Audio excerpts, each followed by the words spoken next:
Next inductee is somebody who I always had a great time hanging out backstage with before we go and beat everybody's ass. Phil Heath, IFBB Pro League Professional Bodybuilders, known as The Gift. And we had a movie come out about his journey in life, and it really is truly remarkable what Phil has been able to do, the things he has overcome, the challenges he's overcome, to be the best in the world. He entered bodybuilding in 2002. In 2005, he won the overall title at the MPC USA Championship.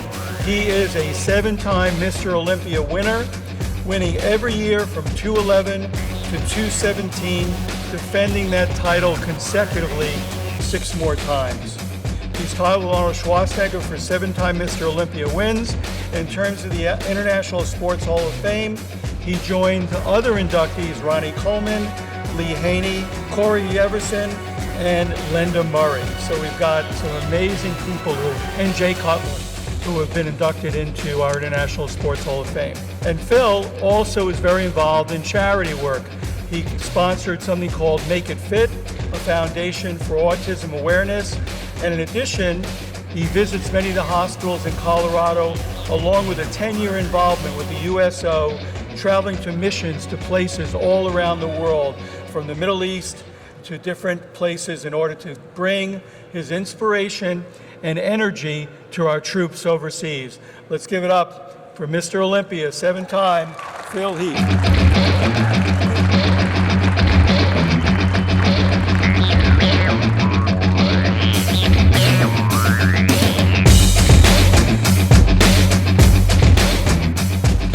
I won again.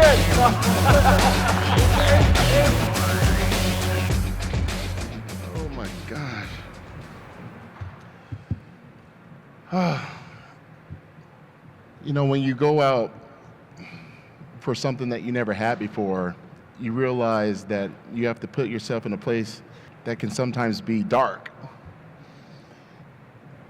But to get through it, you have to seek light. For me, growing up in Seattle, Washington, I was asked in high school, playing at Rainier Beach High School. We were a top team in the state. I had a great teammate by the name of Jamal Crawford. He played 19 seasons in the NBA. He was 6-man, NBA 6-man 3 times. And I remember someone from the Seattle Times was like, "Oh, you're going to the University of Denver on a full ride scholarship. Any plans on going pro to the NBA?" Now, I'm a realist. I don't have Brian Shaw's height. I'm very height challenged for the sport of basketball. And I said, I don't know if I'll be ever pro in basketball, but I'll be pro at something. And I felt like that was a godsend because, I went to the University of Denver, had high hopes to obviously doing, big and better things. I majored in business and also in IT. But the college career just didn't pan out. Coach Marty Fletcher, I actually have to thank him for not playing me much. It drove my disappointment through the roof. I was very depressed, but I hung in there, and I got to see the alchemy of what life really is, and that is to be able to see the opportunities that are in front of you, which is a great, solid education, and to meet some great teammates that you can create lifelong friendships. Needless to say, as I was in my 5th year of education, I happened to be sitting next to a gentleman who was really stinking up the classroom with his rice, tilapia, and excuse my language, fucking broccoli and asparagus. It was just, anybody's ever been around a bodybuilder, those type of meals are just disgusting, right? And he had these bodybuilders on his laptop screen. 8-time Mr. Olympia Ronnie Coleman. He had Flex Wheeler on there, Kevin Levrone, and a couple others. Now on my laptop screen, I had a beautiful model by the name of Brooke Burke. Pretty much butt naked. I was like, man, this is compare and contrast. I go, what's that all about, Oscar?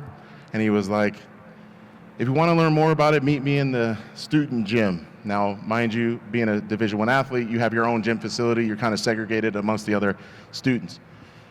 So, being that I had already played 4 years of college ball. I was just doing my fifth year of education. I decided to not go train in that facility, go with him to a new facility, and I found all of these bodybuilders.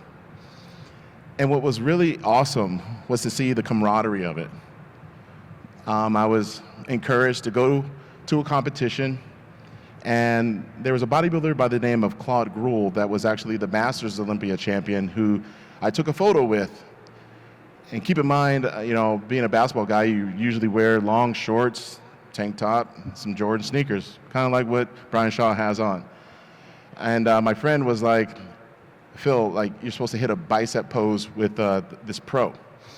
So I hit a bicep shot, and these other fans walk by and they go, holy shit, this guy's got big ass arms like Claude. And so Claude Gruel kind of looks at me, and he goes to my friend, he goes, does he bodybuild? He's like, nah, man, he plays hoop. He plays basketball. And Claude Gruel said, you should really consider this. And I was like, nah, I'm never going to do that. Like, why would I go expose myself like this? But needless to say, I wanted a new challenge. And I knew that basketball had to, go in the background. On October 8th, 2002, I actually, I'm really dating myself at the moment because we have these things called iPhones that have great megapixels and resolution. I had a 1.8 megapixel camera that I set on the mantle, and I waited for all of my collegiate teammates to vacate to go to practice, and I took my first selfie. And I call it like JCPenney catalog poses. So I take this picture and I said, this is the day that I become a bodybuilder, and I don't give a damn what happens, but I know I'm gonna be better than this guy in this photo. And I kept taking those pictures every couple weeks, trying to assess my progress and just being a student of myself. And in really enjoying the process of just transforming my body into something that I could appreciate. And I knew that unlike a team sport, where I was more worried about making them look good or trying to hold them accountable or hoping that a coach would actually put me in the game, this was a sport that I get to put myself in the game all the time, holding myself accountable, creating new standards. On April 4th, pretty much 6 months later after that, April 4th of 2003, I actually did the NPC in Northern Colorado, where I was able to meet Jay Cutler for the first time. And he was a guest poser at that show. And I was scared out of my mind because this guy was just so massive. And my friend was like, go take a picture with Jay. And I was like, okay. So I'm trying to think of something cool to say or masculine or whatever. And I'm like, what do you weigh? And he was like, 290. And I'm like, well, shit, I'm 190.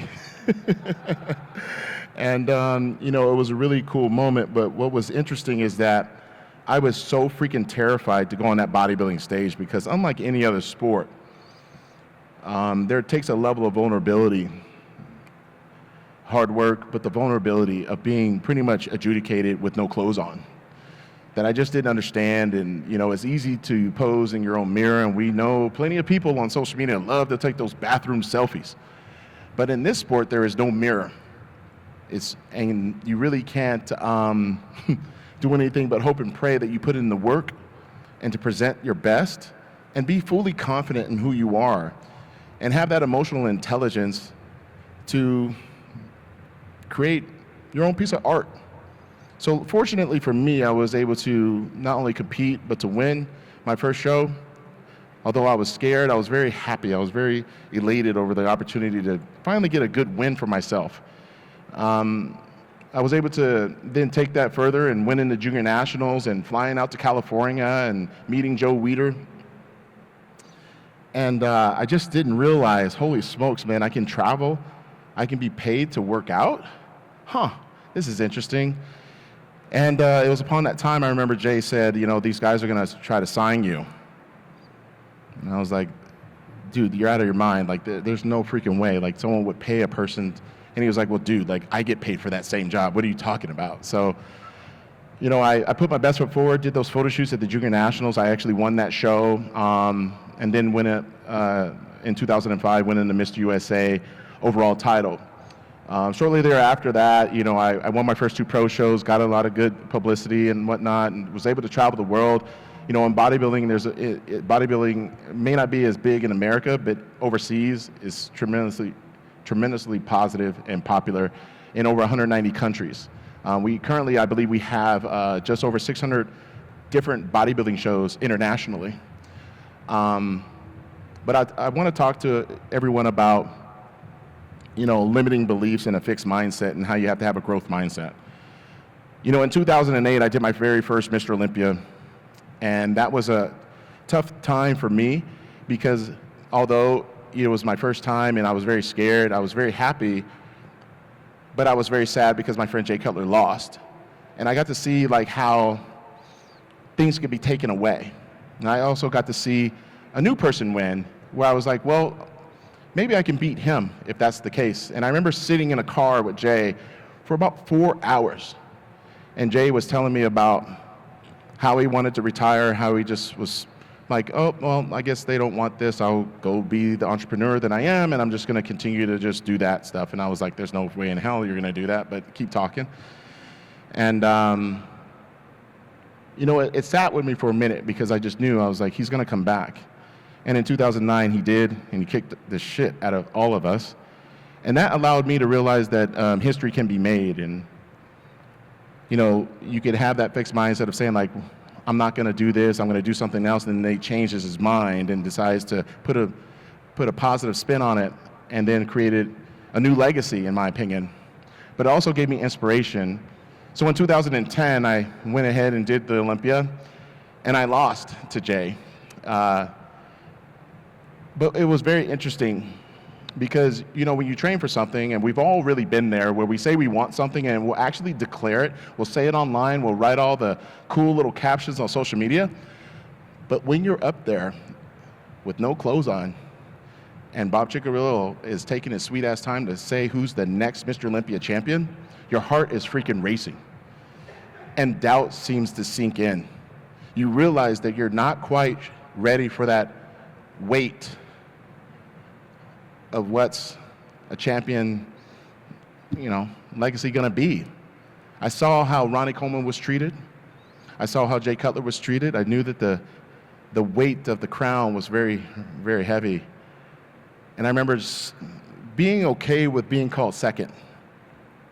And shortly thereafter, I was able to watch I was a student of myself as well, so I decided to watch the video over and over and over again. And I started getting pissed off because I realized I'm actually being a fake. I'm actually saying that I want something, but I'm not doing something internally that's going to provide me what I truly deserve. So from that point on, and I remember I had a conversation with Jay, and he said, we're friends, but you have to be focused on being Mr. Olympia. So I decided from that day forward, it has nothing to do with beating Jay Cutler. It had all to do with beating myself, doing the self-work, creating the unparalleled belief that I can go ahead and achieve a moment of history for myself and for everyone that decided to put effort into me. And in 2011, I won that damn title. And I realized right then and there that every person that said I could, and even the ones that said I couldn't, it all mattered. It was all good. And I made it great. And from that point on, I knew that my name would be ingrained in history as one of the best bodybuilders of all time. I just never looked back from that. And I thank God for not making me a basketball player. I thank God for the fact that I even had an ex-girlfriend from college that said, hey, what are you going to do with your life? And I said, I want to be in one of those fitness magazines. And she said, you don't have the look for that. So when I got my first cover of Flex magazine, I sent the box to her mom's house.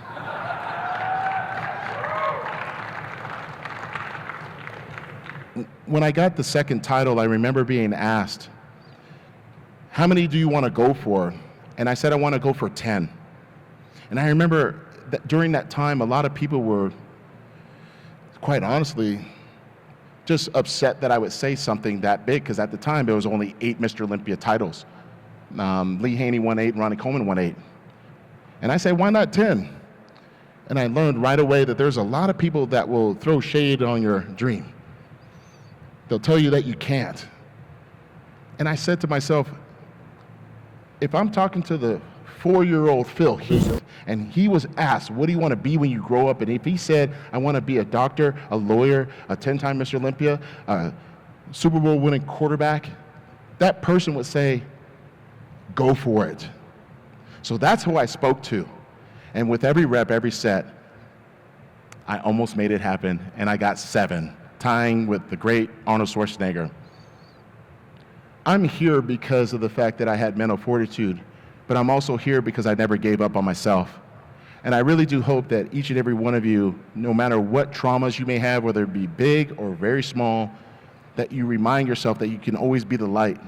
You just have to tell yourself that you deserve it, and you have to give yourself permission to be great, especially when the chips are down.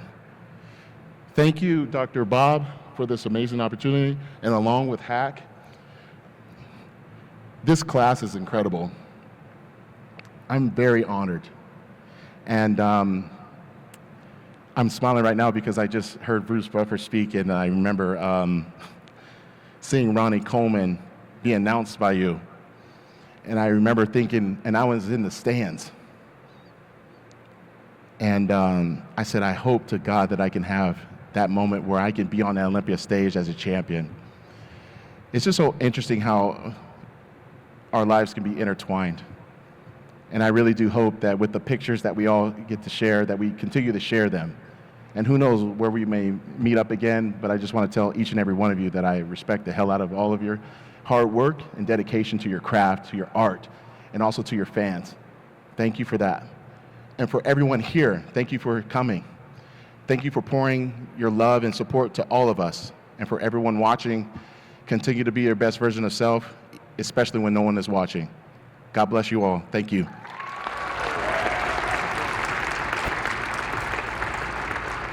Seven-time Mr. Olympia champion Phil Heath. How did you enjoy the ceremony? It was one of a kind, and it's something that will forever be imprinted in my soul. Having this medal, but the experience that you guys provided, me being able to sit with legends. I mean, it's a when they say it's a dream come true, it's actually beyond that. You know, you have seen things that you don't want to do, like winning those titles. But I didn't know that I would be honored in this capacity shortly after I retired. And when you're training for things, you don't always see the end. And you deal with depression at the end. But this reminds me that it's never ending. And I appreciate that. Well, Phil, you've been an inspiration for so many bodybuilders, and I always enjoyed being backstage with you because you kept a calm before you're about ready to go to battle on stage, and you're always taking selfies. We could hang out. It's really remarkable. Well, yeah, no, and you made it always comfortable for me, and you having that great martial artist background, you're very centered. And I always seek that type of energy when I'm backstage, so then I can go do my job, right? And I realized growing up, I always tell people, I grew up in the best era. In the 80s, where like you had Black Belt magazine like on fire. I lived in Seattle, man. I mean, you got Bruce Lee influence up there, and everybody's watching all these cool movies and stuff. And when you break down martial arts, it's all about being centered with yourself. And so therefore, when you're bodybuilding and you pretty much are in the most vulnerable state wearing those little trunks, you better be at peace with yourself before you go present yourself to the world. So no, it was always a pleasure to do those competitions. I'm glad that I'm still a part of the Olympia, being able to do the live pay-per-view commentary. And this has been a pleasurable experience that I'll never forget. Great. Phil, always great seeing you, buddy. Thank you.